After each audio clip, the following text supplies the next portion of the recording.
Well, okay.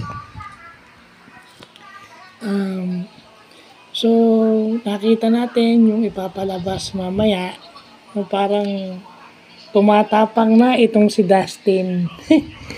Kung nung una pabigay-bigay lang ng vitamins at pabigay-bigay lang ng jacket dito kay Bianca. Ngayon, ngayon talagang si Bianca na yung kinuha niya mag-practice dun sa kanilang fashion show na task o dun sa fashion show na rampa. And again, parang nasaktan itong si Will. Ipapakita dun mamaya. Pero meron akong video nung sinave para pwede kong balikan. I mean, kawawa si Will kasi tayo lang naman ang may alam na si Will may tama kay Bianca. Pero the boys, even si Michael Sager na magaling makabasa, si River, tsaka to si Josh, dapat ang unang-unang makakabasa niya si Josh. Hindi nahalata ni Josh kasi magkaano na sila ni Will hindi nahalata ni Josh Ford na may crush itong si Will kay Bianca. Parang hindi niya na-sense. Parang ang alam niya, tropa lang. So, syempre, kung magsiship siya, titignan niya to si Dustin. Tsaka ito si Michael, magaling makasense to eh. Super galing niyang makasense. As in, kakita mo nung pati si River din, maganda yung personality. Dapat si River makakasense nun. Kasi ang alam nila, ang medyo crush ni Dustin sa loob ng bahay, si Mika. Hindi nila alam na si Bianca. I wonder kung I'm sure alam nila, pero they don't take it seriously. Hindi kagaya nito ni Dustin Charles Yu na talagang sinasabi niya na nagiging curious siya kay and kung makikita niyo, naging curious siya kay Bianca at straightforward yung sagot niya kay Will anong nagustuhan mo kay Bianca, then lumalabas to sa video na yung una hindi ko type pero ngayon ko lang napansin na okay lang pala yun. So bakit nawala yung hiya niya, nawala yung hiya niya nung si Bianca na. So again, red flag na siya. Red flag na siya dun sa mga umabanat na kay Ivana ka. And then nung nawala si Ivana, kay Kira ka. And then, type mo si Kira physically, then napunta ka kay Bianca. Well, lahat naman di ba? Lahat naman, they want a person that could make them laugh.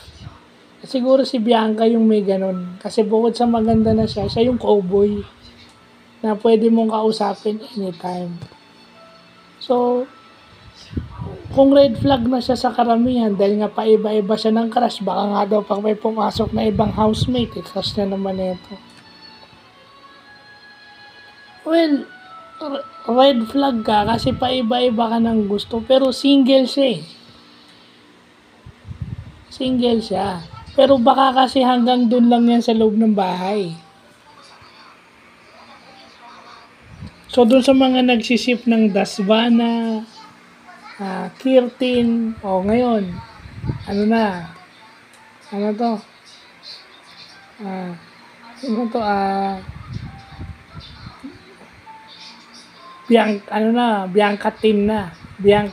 Bianca Dustin. So, kaya nga sinasabi ko sa inyo, huwag kayong masyado agad-agad magsisip.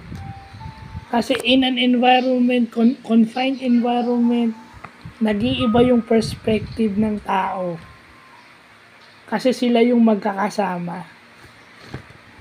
So, yun yung tatandaan nyo. Para sa akin, hindi red flag yon sa mga taong shipper. Pag sinabi mong red flag, dapat meron siyang sinasaktang damdamin sa loob. Pero wala. Red flag siya dun sa mga nagsiship. And again, kung panoorin nyo yung interview ni AC Bonifacio, tinanong si AC directly. Anong sinabi nung nagtatanong kay AC? may nagkakainlaban na ba sa loob ng bahay ni Kuya? Si answered, wala. Joke lang po namin. Not unless iba yung story ni Ate Ivana. Yun yung exact word ni AC. So again, yun yung sinasabi ko sa inyo. Let Ivana prove na gusto niya si Dustin. Hayaan mong sabihin niya na gusto niya si Dustin. Ang hirap kasi sa inyo, nag-a-assume kayo. Porket sinabi ni Mama Alawing si Dustin and hindi niya kinat yung statement ni Mama Alawi. Pero hindi nyo kinuha yung response niya. Porket umamin si Mami Yu at saka si Mami Alawi na boto sila sa isa't isa, doon na kayo. Ngayon, may Bianca Dustin, paano kayo? Red flag na agad si Dustin sa inyo. Tsaka yung bro code, kasi may jowa siya sa labas. Kaibigan pa. Ito si Bianca kasi, wala naman siyang boyfriend sa labas. So in a way, pwede siyang pormahan ni Dustin kasi single naman sila pareho. And to think na halos magkaedad lang sila or mas matanda si Dustin ng 1 taon. Hindi kagaya dito kay Ivana na pag in-interview mo, lagi niya sasabihin, she's dating. So dun pa lang, sira na yun. And she wants older guys. Bakit mo ipipilit yung isang lalaki sa isang babae na laging dating ang sagot? Although, sige, dating, pero ilang taon niya nang sinasabi na dating. Wala pa naman siyang pinapakilalang lehitimong dinidate niya. Wala pa. So, bakit mo ipipili? So, doon sa mga nagsishift, red flag siya sa nagsishift. Kaya sinasabi ko sa inyo eh. Oh. And besides, sino ba yung pumalit kay Ivana? When Ivana left, sino yung housemate na pumasok? Si Bianca yun. I think 15 umalis si Ivana. Then yung Thursday on that week, pumasok si Bianca. So it means na out of curiosity, pinormahan niya eh. Hindi naman siya naging ganun kay Ivana. Kumbaga hiyang-hiya siya kay Ivana. Celebrity crush.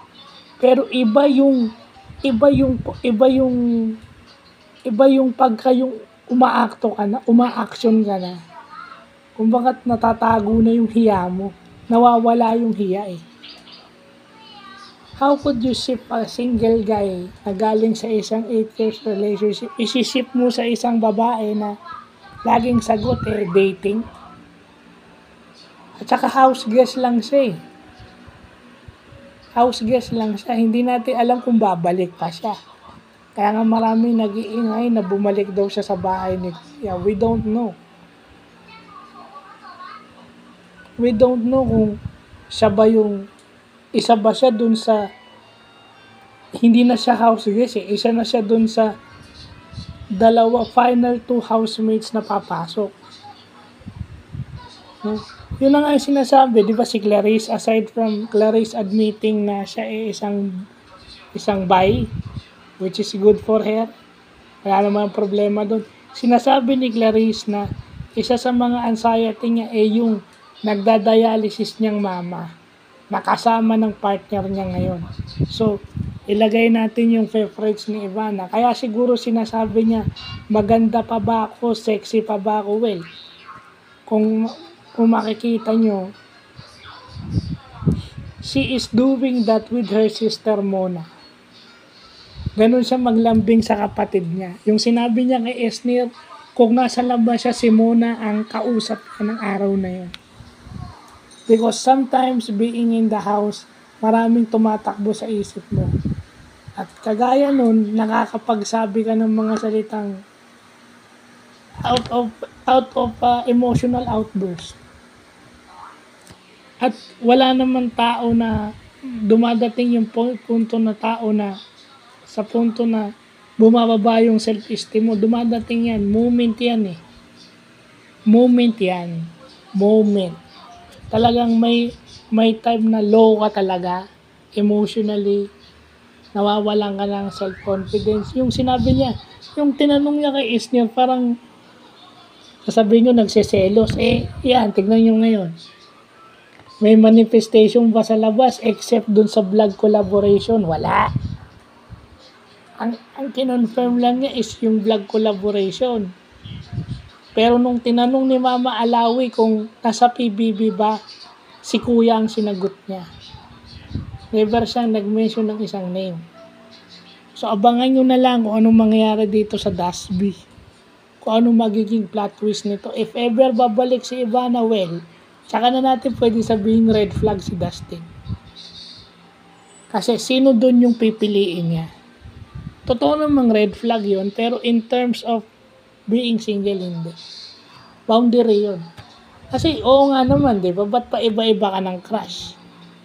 So ibig sabihin, hypothetically, pag ikaw yung nag-o-observe, pag may bagong housemate na medyo malakas ang dating, crush mo rin. Di ba? So, yun lang po.